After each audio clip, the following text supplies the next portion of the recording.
हमार बउआ हजमा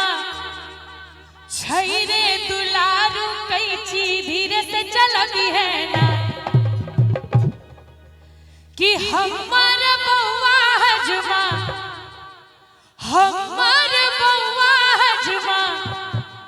छैरे दुलारू कैची धीरे से चलती है ना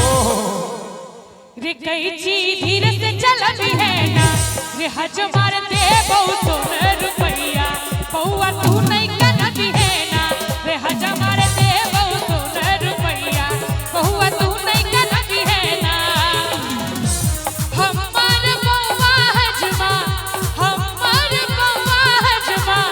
छैरे दुलारू कैची धीरे से चलती है ना रे कैची धीरे से चलती है ना रे हजमार दे बहु सोने रुपैया बहुआ तू नहीं करती है ना रे हजमार दे बहु सोने रुपैया बहुआ तू नहीं करती है ना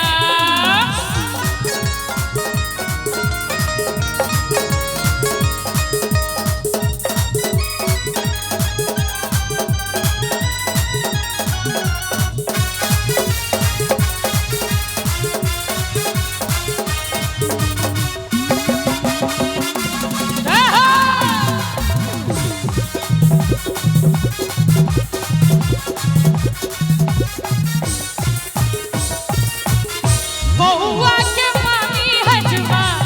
कांच कुमार रो ओकरे ले छोड़ा सब काटै बफार रो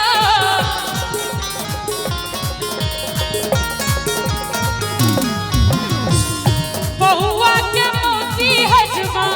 कांच कुमार रो ओकरे ले छोड़ा सब काटै बफार तकरा संग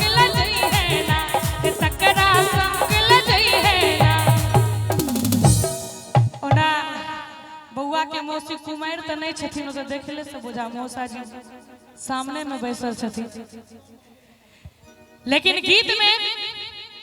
कि बउआ के मौसी हजमा रे कांचे कुमार रो ओकरे ले छोड़ा सब काटै बफार तकरा संग लजई है ना मौसा जी दो दिया पूरा दो दिया से किया कोनो दिक्कत नहीं ना हे भगवान अब मुड़ी हिलबे छथिन नहीं नहीं नहीं मौसी जी कनी एक बार ताली बजा दियो मौसा जी ला सब गोटे रे तकरा संग लजई है ना रे हजमार दे बहु सोने रुपैया बहुआ तू नहीं करती है ना रे हजमार दे बहु सोने रुपैया बहुआ तू नहीं करती है ना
दो दिया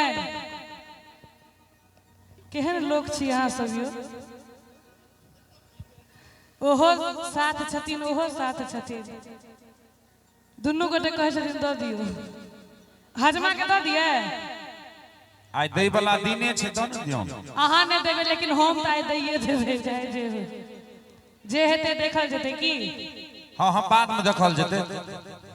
कि फिल्मी हीरोइन छैरो रो बउआ के मामी